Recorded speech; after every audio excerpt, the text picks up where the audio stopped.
Hello and welcome to regular guide.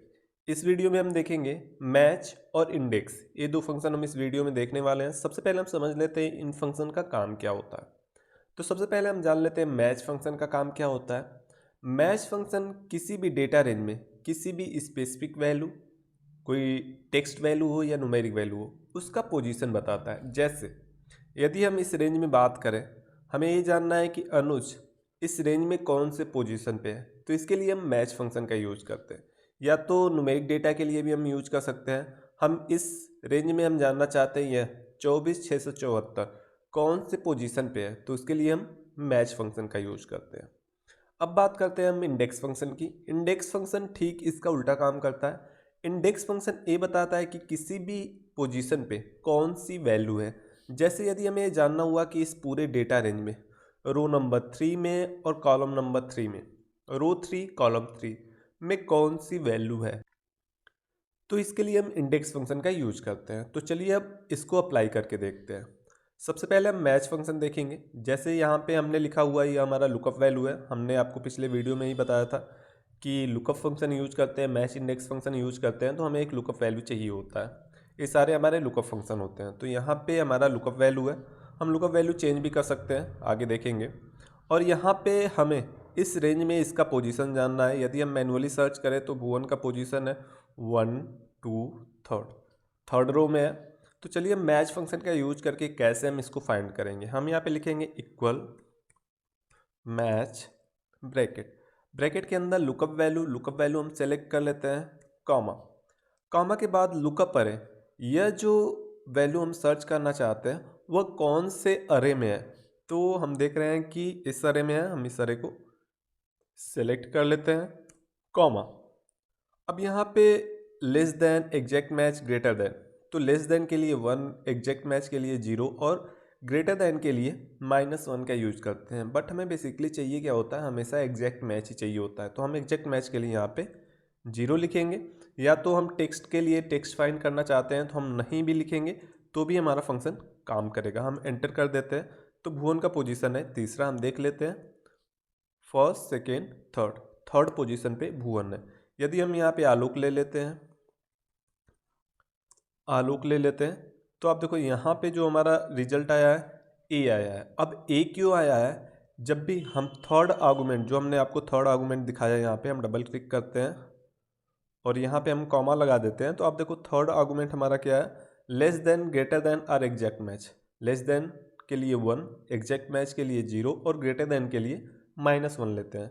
तो अब यहाँ पे यदि हम थर्ड आर्गूमेंट को नहीं लेते हैं तो उसके लिए ज़रूरी है कि हमारा डेटा जो है वो सॉर्टेड होना चाहिए। तो यदि हम इस डेटा को सॉर्ट कर देते हैं बाय नेम, हम यहाँ पे इसको सॉर्ट कर देते हैं A to Z, शॉर्ट कर दिया। तो अब देखो हमें आलोक का सही पोजीशन हमें यहाँ पे पता चल गया। आलोक सेकेंड पोजीशन पे, हम कंट्रोल Z कर देते हैं।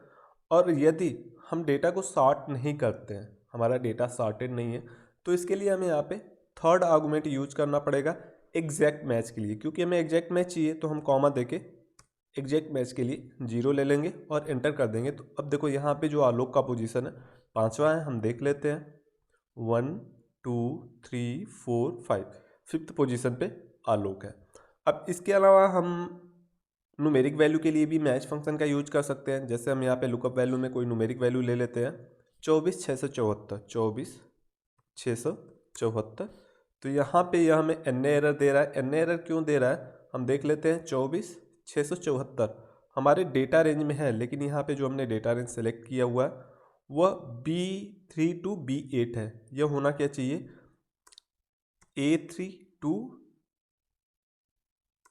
A8 और एंटर कर देते हैं। तो आप देखो यह पाँचवें पोजीशन पे है। तो हम देख लेते हैं 1 2 3 4 5, पाँचवें पोजीशन पे है। और यदि हम थर्ड आर्गूमेंट का यूज नहीं करते हैं तो हमें क्या करना पड़ेगा, हमें इस नंबर को सॉर्ट करना पड़ेगा A to Z। तो जैसे हम यहाँ से थर्ड आर्गूमेंट को डिलीट कर देते हैं और एंटर कर देते हैं, तब भी हमारा रिजल्ट 5 आया है। क्यों 5 आया है, क्योंकि यहाँ पे ये एग्जैक्ट मैच ले रहा है।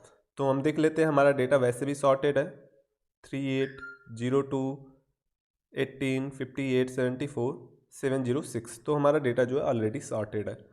अब यदि यहाँ पे एक चीज़ मैं आपको और बताता हूँ, यदि हम यहाँ पे कर देते 24,673, 24,673, तो आप देखो यह हमारे डेटा रेंज में है ही नहीं 24,673, फिर भी यह हमें क्या बताएगा, यह चूंकि हमें एग्जैक्ट मैच नहीं दे रहा है, एग्जैक्ट मैच देता तो यहाँ पे एन एरर आता है। एग्जैक्ट मैच के लिए हम यहाँ पे अगला आर्गूमेंट यूज करेंगे 0, और जैसे ही हम अगला आर्गूमेंट एग्जैक्ट मैच के लिए यूज करेंगे आप देखोगे हमें यहाँ पे एन एरर मिलेगा। तो एक चीज़ आपको ध्यान रखना है कि जब भी हम थर्ड आर्गूमेंट का यूज नहीं कर रहे हैं तो हमें अपने डेटा को या तो टेक्स्ट हो या तो न्यूमेरिक वैल्यू उसको सॉर्ट करना पड़ेगा।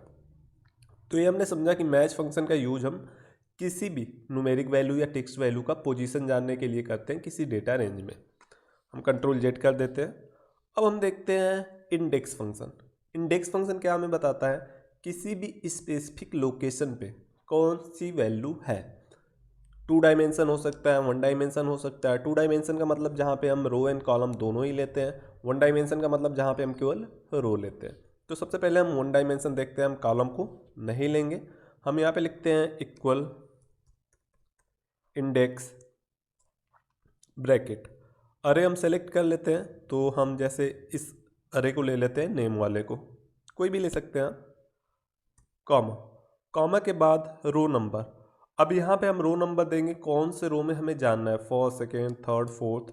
तो हम यहाँ पे रो नंबर ले लेते हैं 2। तो 2 हमने लिया, तो आप देख सकते हो इस डेटा रेंज में सेकेंड रो में क्या है, धवन है। तो हम रिजल्ट एक्सपेक्ट करते हैं धवन।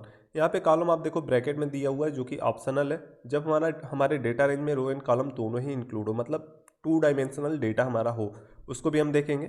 तो हम यहाँ पे क्या करते हैं, हम इसके जगह पे हम यहाँ पे रो का रेफरेंस ले लेते हैं, एंटर कर देते हैं। तो यहाँ पे हमारा रिजल्ट आया धवन।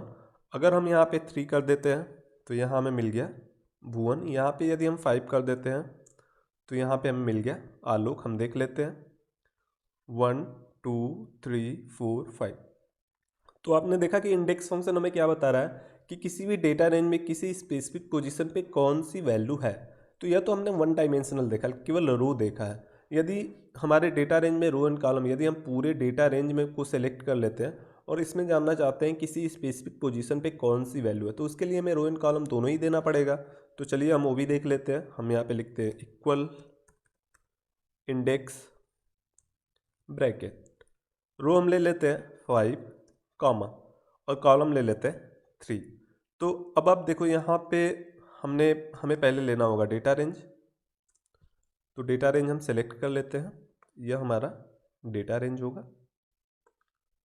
कॉमा, रो 5, हम रो के लिए यहाँ का रेफरेंस दे देते हैं, कॉमा, कॉलम 3, ब्रैकेट क्लोज कर देते हैं और एंटर करेंगे। तो हम रिजल्ट क्या एक्सपेक्ट करते हैं इस डेटा रेंज में, रो नंबर 5 में हम आते हैं 1 2 3 4 5, 5 रो में फर्स्ट, सेकेंड, थर्ड कॉलम। तो हाउस नंबर 139 हम रिजल्ट एक्सपेक्ट करते हैं।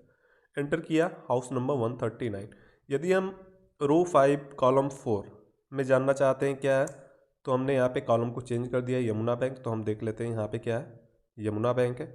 यहाँ पे रो नंबर 3 और कॉलम नंबर 4 में हम जानना चाहते हैं, तो यहाँ पे क्या है, फरीदाबाद। हम देख लेते हैं row number 3 1 2 3 and column number 4 1 2 3 4। तो आप देख रहे हो यहाँ पे हमें मिल गया फरीदाबाद। इस वीडियो के लिए इतना ही, थैंक यू।